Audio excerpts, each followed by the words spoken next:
अस्सलाम वालेकुम। ब्रांडिंग किसे कहते हैं, आज हम डिस्कशन करेंगे। आज ब्रांडिंग का मायना, ब्रांडिंग की दुनिया जिस तरह से सुपरस्टार, रॉक स्टार जैसे टर्म्स आ चुके हैं, वैसे ब्रांडिंग भी एक टर्म बन चुका है, जैसे कि कोई सुपरस्टार है।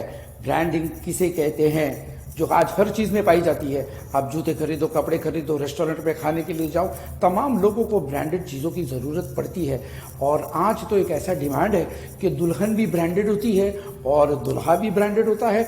बहुत ही खूबसूरत लड़की है, बहुत ही प्रपोजल है, उसके वालिद बहुत पैसे वाले हैं, तो वो लड़की ब्रांडेड हो गई।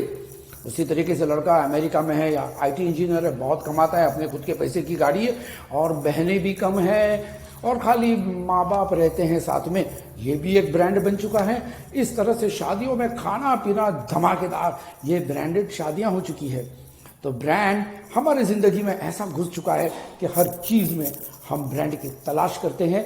मिसाल के तौर पे आजकल रिलीजियस स्पीकर्स भी अपना ब्रांडिंग करने लगे हैं और पॉलिटिशियंस भी ब्रांडेड हो जाते हैं। तो सवाल ये पैदा होता है कि ये ब्रांड का मतलब होता क्या है। एक आम आदमी कैसे समझे कि ये क्या है ब्रांड ब्रांड ब्रांड। देखिए, truth exaggerated is called brand. यानी जब सच्चाई को लंबा बबल गम की तरह खींच के लंबा किया जाता है, उसकी लंबाई से ज्यादा, या सफेद चीज के ऊपर और सफेद कलर मारो ज्यादा चमकाने के लिए, उसे कहते हैं ब्रांडिंग। मिसाल के तौर पे मेरे पास 3000 व्यूवर्स है मेरे यूट्यूब के, और मैं कहूं कि मेरे यूट्यूब के वीडियो को हजारों लोगों ने देखा, तो आपके जहन में 3000 का आंकड़ा नहीं आएगा। कितना आएगा? 90,000, 80,000। हालांकि मैं आपको बता दूं कि मैं जो है ब्रांड के खिलाफ नहीं हूं, लेकिन इतना लंबा चौड़ा आप कह देना ब्रांडिंग ब्रांडिंग, तो ये थोड़ा सा मशक्क़त वाली बात नज़र आती है। और आजकल दुनिया में सेल्समैन को यही सिखाया जाता है कि अपनी आइटम को ऐसा पेश करो जैसे कि सामने वाले ग्राहक को उसकी बेहद ज़रूरत नज़र आए। आज हर जगह पर लोग सेलिंग करने लगे हैं, पता है। आप देखिए, अगर रेस्टोरेंट पे जाए, पहले हम जाते थे रेस्टोरेंट में और आप भी जाते थे, सेल्समैन नहीं थे, वेटर थे। वेटर आता था, क्या चाहिए साहब? 2 बिरयानी और 2 आइसक्रीम, लिख दिया, ऑर्डर आ गया, भेज देता है। अब क्या हो गया, वेटर को सेल्समैन बना दिया गया। आप बैठे हैं बिरयानी खाने का मूड लेकर, लेकिन वो आपको पूछेगा साहब स्टार्टर के लिए क्या लाऊं? आप पानी कौन सा पियेंगे? बिस्लरी का पानी पियेंगे या जग का पानी पियेंगे या नल का पानी पियेंगे? आप फालूदा स्टार्टिंग में लेंगे या एंड में लेंगे? पेप्सी पियेंगे, बड़ी बोतल या छोटी बोतल? ये तो कहेगा ही नहीं कि आपको पेप्सी पीना है कि नहीं। आपको पेप्सी बड़ी बोतल चाहिए या छोटी बोतल चाहिए, वो तो लेनी ही पड़ेगी।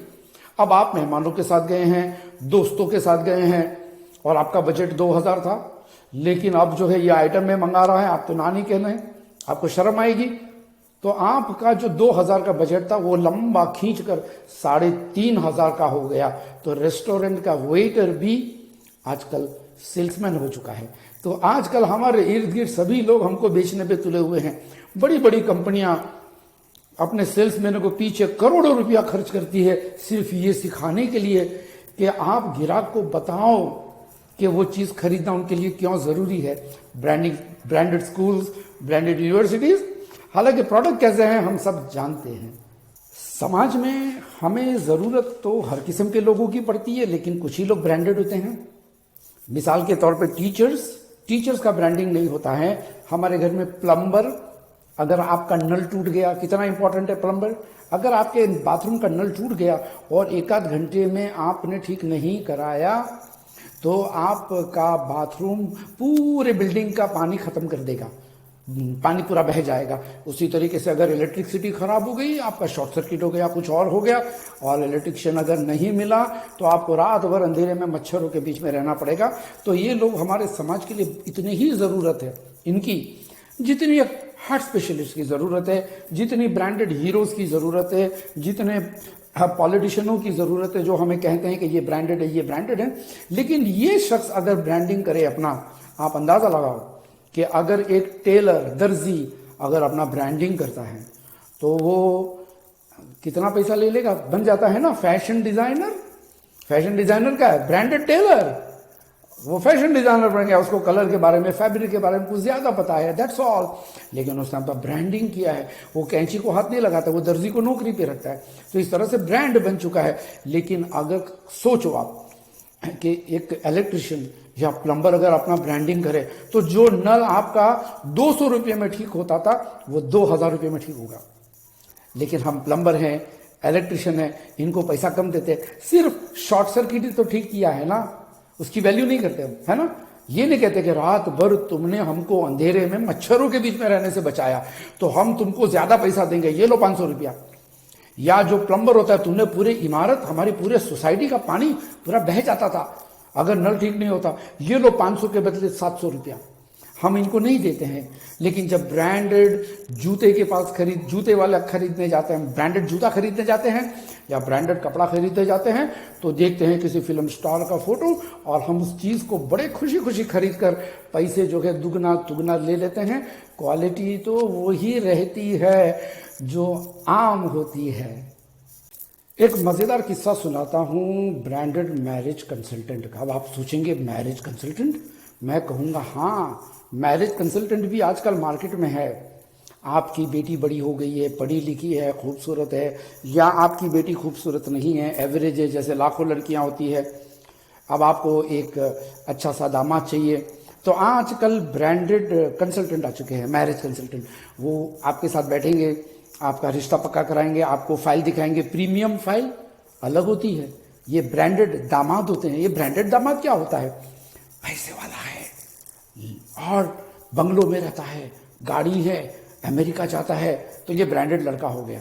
तो वैसे भी आपको ब्रांडेड मिल जाते हैं दामाद वगैरह मार्केट में। अब होता क्या है कि कभी कभी ये ब्रांडेड दलाल जो होते हैं आजकल इवेंट मैनेजर भी बन जाते हैं। बहुत सारे branded marriage consultant event manager बन जाता है। आप उनके पास जाएंगे, भैया हमारी बेटी की शादी है, अच्छा ठीक है, इतना बजट है, आप ये खर्चा करो, ये खर्चा करो, केटरर्स यहाँ रखो, हॉल ये ले लो, सबके साथ उसकी सेटिंग होती है। आप जाएंगे हॉल बुक करने तो आपको हॉल नहीं मिलेगा। आप केटरर के पास जाएंगे, महंगा भाव बताएगा, लेकिन वो जब जाएगा, ये क्या बोलते हैं, कंसल्टेंट आपको बताएगा ये करो वो करो, आपका पैसा बचाएगा या आपको ऐसा महसूस कराएगा कि आपका पैसा बच गया है। लेकिन इन रियलिटी ये पैसे वालों के नखरे ऐसे होते हैं कि पैसे नहीं बचते बल्कि ज्यादा खर्च होते हैं, इसमें अपना कमीशन भी बनाता है। ये होता है मैरिज कंसल्टेंट। हमारे यहाँ एक टीचर थे, 70 इयर्स के रिटायर्ड टीचर। अब बेचारे को कमाना था, बेटे तो थे नहीं, बेटी थी, एक शादी करके चली गई। अब हाउ तो कैसे अपना घर चलावे? रिटायरमेंट का फंड बड़ा कम आता था, मियाँ बीबी रहते थे। अब जो है इनका कोई स्टूडेंट ने आगे चलकर एमबीए किया होगा, शायद डिजिटल मार्केटिंग किया होगा, तो आया, सर क्या बात है, क्या पोजीशन, आप क्यों ऐसे हैं? You are a brilliant professor और टीचर इन मैथ्स, आप कुछ करो। बोला बेटा अब उम्र नहीं है पढ़ाने की, how can I teach at the age of 70? मुश्किल है। कहा अंकल आपको पढ़ाना नहीं है सर, आपको कंसल्टिंग करना है। वो कैसा होता है? कहा मुझे छोड़ दीजिए। अब मैं आपको बताता हूं उसने क्या लिखा उसके ब्रांड के ऊपर। देखिए हेडलाइंस, चंद मार्क्स के लिए आपका बच्चा इंजीनियरिंग और मेडिसिन में एडमिशन लेने से मिस हो गया तो सिर्फ चंद मार्क्स के लिए आपका बच्चा इंजीनियरिंग और मेडिकल की बस छूट गई तो अब ये सवाल माँ बाप के जहन में डाल दिया। और नीचे कहा इसीलिए पढ़ाई लिखाई के दौरान टीचर के साथ एक एजुकेशनल फिटनेस कंसल्टेंट होना चाहिए। अब ये एजुकेशनल फिटनेस क्या? अब उसने कहा अंकल देखो तो मैं पढ़ रहा हूं बाद में, तो उसने इस तरह का उसका इश्तिहार बना के दिया और कहा अब ये अपने आप को ट्यूशन टीचर नहीं बता रहा है, ये अपने आप को एजुकेशनल कंसल्टेंट बता रहा है। अब जो है बच्चा उसके पास लाया जाता है, वो चेक करता है कि आपके बेटे का मैथ्स ज्यादा अच्छा है, उसका ड्राइंग अच्छा है, फिजिक्स अच्छा है तो उसको आर्किटेक्ट बनाओ, उसको आईटी में बनाओ, उसका बायोलॉजी अच्छा है तो उसको आप इसमें डालो, मेडिकल में डालो। इस तरह से वो खाली कंसल्टिंग करता है, वोकेशनल गाइडेंस नहीं है ये। वोकेशनल गाइडेंस लोग मुफ्त में करते हैं, ये तो पैसा लेता है, फिर कहता है इतना घंटा ये पढ़ो, सवेरे उठकर 4 घंटा पढ़ो, ये ट्यूशन टीचर को बोलो मेरे पास आवे, मैं देखूंगा कैसे पढ़ाता है। यानी used to supervise the complete studies of rich people. और अपनी फीस उसकी एक स्टूडेंट से 10,000 15,000 और ऐसे 25 स्टूडेंट हो 1.5 लाख 2 लाख उसको मिलते हैं, और पेरेंट्सों का इवेंट रखता है, ओपन क्वेश्चन आंसर रखता है, पढ़ाता नहीं है, रिटायर्ड है। लेकिन उसने जो 20 25 30 साल तक पढ़ा कर एजुकेशन फील्ड की जो महारत हासिल की थी, उसके स्टूडेंट ने उसका मार्केटिंग किया, एक अच्छी सी हेडलाइन दे दी कि आपके बच्चे का करियर बड़े खतरे में हो सकता है चंद मार्क्स के लिए, लास्ट बॉल में अगर क्रिकेटर ने छक्का नहीं मारा तो मैच हार सकते हैं। इस तरह से इन्होंने बड़े अच्छे अंदाज में प्रोफेसर या मैथ्स टीचर का ब्रांडिंग किया। तो इस तरह का ब्रांडिंग का मैं खिलाफ नहीं हूं। क्यों? They deserve it.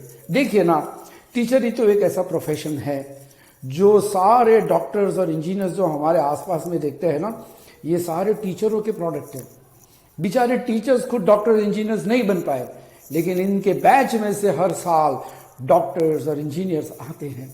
ये अगर समझदार टीचर्स या इंजीनियर एक्सपीरियंस वाली टीचर हो, 15 साल 20 साल बच्चों को पढ़ाई हुई, अपने खुद के बच्चों को डॉक्टर इंजीनियर बनाई हो, अगर वो कंसल्टिंग करता है तो हमें कोई एतराज नहीं होना चाहिए। लेकिन आज हर आदमी कंसल्टेंट बन जाता है, बाल सफेद भी नहीं हुए हैं और कैमरे के सामने धुआंधार अंग्रेजी, जबरदस्त उर्दू और बात करके अपने प्रोजेक्ट्स बेचता है, अपने प्लेटफॉर्म्स बेचते हैं, अपने कोर्सेज बेचते हैं। इस तरह के भी बहुत सारे लोग, अनब्रांडेड लोग ब्रांडिंग करते हैं। ये ब्रांडिंग की दुनिया है कि आमतौर पे हम लोग जो डिजर्विंग प्रोफेशनल्स होते हैं उनको पैसा कम देते हैं, और जो अपना धमाकेदार ब्रांडिंग करके मार्केटिंग करते हैं वो ज़रूरत से ज़्यादा पैसे ले जाते हैं। हमारे लिए दूध बड़ा प्यारा है, बड़ी ज़रूरत वाली चीज़ है, एसेंशियल है।